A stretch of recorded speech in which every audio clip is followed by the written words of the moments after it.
Hello everyone, this is Anand Sharma. I am an IAS officer of 2013 batch from Bihar cadre. My current posting is Director Panchayati Raj.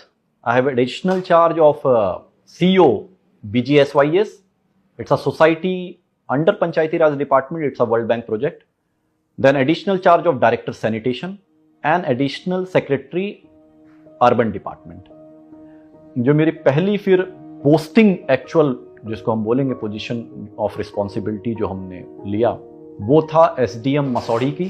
और वो एक ऐसे time पे आई क्योंकि उस समय पर्सनल लेवल पे मुझे बहुत बड़ा धक्का लगा था, क्योंकि देन जनवरी 2016 में आई लॉस्ट माय फादर।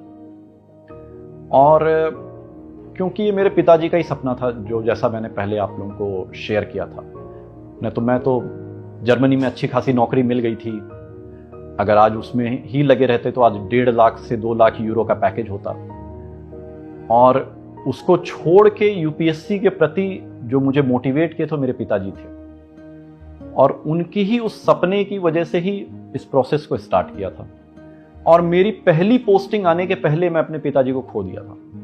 तो जो वो उस पोजीशन पे एज एसडीएम बने मुझे देखते, वो नहीं देखे। और उस मतलब वो बड़ा कष्ट का समय था, और उस समय को आज याद करें तो बड़ा अंदर मजबूती भर के उसके साथ आगे बढ़े थे। लेकिन मन में ये सोचे कि जब पिताजी का सपना तो कहीं ना कहीं है, दादाजी कहीं ना कहीं हैं, और जितना अच्छा काम करेंगे उनका नाम उतना अच्छा करेंगे। और जिस धारणा के साथ इस सेवा में आए थे उस धारणा को के साथ आगे बढ़ना है। तो मसौड़ी एसडीएम की जो पोस्टिंग थी वो पहली पोस्टिंग थी, शुरू हुई। और शुरू होने के बाद वहाँ पे काफ़ी अच्छे काम करने के मौके मिले, क्योंकि पहली पोस्टिंग थी तो थोड़ा रॉ फेज होता ही है। फर्स्ट पोस्टिंग आपके सर्विस की हमेशा स्पेशल होती है। मेरी भी वो काफ़ी स्पेशल मेमोरीज है मेरी। इनफैक्ट जो बाकी नॉर्मल वर्क्स थे उसको के साथ अगर हम कुछ यादें उसकी आपके सामने साझा कर सके कि कैसे किए और आपको उस एक्सपीरियंस से लाभ मिले, तो जितने भी यंग ऑफिसर है वो एसडीएम के टाइम में मजिस्ट्रेसी खूब करें। जैसे मेरे वहाँ पे ट्रैफिक जाम की बड़ी सिचुएशन थी, रोड पे ट्रकों का बहुत मूवमेंट रहता था, तो धारा 133 का मैंने यूज़ किया था उस समय। और सेक्शन 133 कहता है कि कोई भी पब्लिक राइट अगर वॉयलेट हो रही है तो पब्लिक न्यूसेंस की कैटेगरी में आएगी। और ये हर आम नागरिक का पब्लिक राइट है कि उसको प्रॉपर चलने का रास्ता मिले। तो कोई भी पब्लिक राइट का वॉयलेशन पब्लिक न्यूसेंस होगी। इसी को इस्तेमाल करते 133, 138 में एब्सोल्यूट, 141 में हमें अथॉरिटी कि हम खुद अगर वो नहीं सुधरते हैं तो हम सुओ मोटो एक्शन ले सकें। तो इन सभी सेक्शंस का काफ़ी यूज़ किया और वहाँ पे ट्रैफिक सिचुएशन को काफ़ी इम्प्रूव किया। तो वो मजिस्ट्रेसी आप जितना अच्छे से पढ़े होंगे उसको इम्प्लीमेंट करेंगे, वो उस समय काफ़ी काम आता है। और एसडीएम में खूब अच्छे से कोर्ट लेना चाहिए।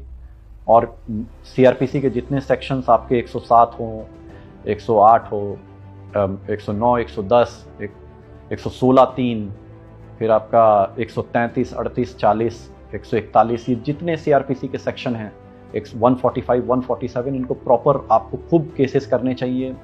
और इससे आपको काफ़ी आपके मजिस्ट्रेसी की प्रेजेंस भी होगी और आपको काफ़ी इससे क्लैरिटी भी होगी और पब्लिक को इससे काफ़ी लाभ होगा, सबसे इम्पॉर्टेंट। तो ये सिचुएशन थी। और मेरा हमेशा शुरुआत से ही ये रहा है कि टीम के साथ खड़ा रहना बहुत ज़रूरी है, बिकॉज अकेले आप कुछ भी नहीं कर पाएंगे। So you have to always build your team. आप जो विज़न देख रहे हैं उस विज़न के साथ आपको अपनी टीम को भी उसी विज़न में लेके जाना है। तो मसौड़ी थोड़ा नक्सल अफेक्टेड एरिया था, हल्का सा पूर्व उसका हिस्ट्री रहा है, और इसलिए थोड़ा कॉन्फिडेंस बिल्डिंग के लिए वहाँ पे लगातार काफ़ी एक्सरसाइज हम लोग करते रहते थे। इनफैक्ट पंचायत चुनाव हुआ, वहाँ पे पंचायत चुनाव को फ्री एंड फेयर इलेक्शन करने के लिए उसमें काफ़ी एक्सरसाइज की हम लोग। रात भर पूरी टीम मूवमेंट की, लोगों से बात की ताकि आप वोट डालने आए। और इनफैक्ट लास्ट डे एक बूथ कैप्चरिंग को बचाने के लिए जाके अपनी लाइफ पे खेल के उसको निकालना पड़ा, क्योंकि पूरे गांव का उसमें पथराव चालू हो गया था। और पथराव चालू होने का रीज़न था बिकॉज एक मिसक्रिएंट ने उनको मिसगाइड किया था। तो you will face such character. Why I am sharing this experience is because every time it won't be hunky dory. You will face tough situation, but आपको उस समय अपना मन को शांत रखना है और बहुत पेशेंटली सिचुएशन को हैंडल करनी है, ताकि किसी भी लाइफ को थ्रेट ना हो, सबसे इंपॉर्टेंट, और आप उस प्रोसेस को कंप्लीट कर सकें बिना किसी प्रॉब्लम को क्रिएट किए हुए। तो वो हम लोग पूरे प्रोसेस को बढ़िया से उसको कंप्लीट किए, और जो मिसक्रिएंट था उसके ऊपर बहुत स्ट्रॉन्ग एक्शन लिया। सो इससे एक पब्लिक के बीच में बहुत स्ट्रॉन्ग मैसेज भी जाता है कि he is a no nonsense officer. ऐसे बहुत सारे और एक्सपीरियंस वहाँ पे हुए। एक डॉक्टर था, उसके ऊपर कार्रवाई की हम, क्योंकि रात के एक इंस्पेक्शन में गए, एक महिला जो है उसका डिलीवरी का प्रोसेस, मतलब उस समय उस सिचुएशन में थी, एंड डॉक्टर अपने कक्ष में बैठ के आराम से he was having his gala time, उसको तुरंत वहाँ से उठा के, मतलब जो इसीलिए कहते हैं लॉ को लेटर इन स्पिरिट में देखा जाता है, तो जो लॉ की स्पिरिट वाला फेस था वो उस समय उसको उस तरह से डील किया एंड करके वो डिलीवरी हुआ, लेकिन उस डॉक्टर के ऊपर बाद में एफआईआर की।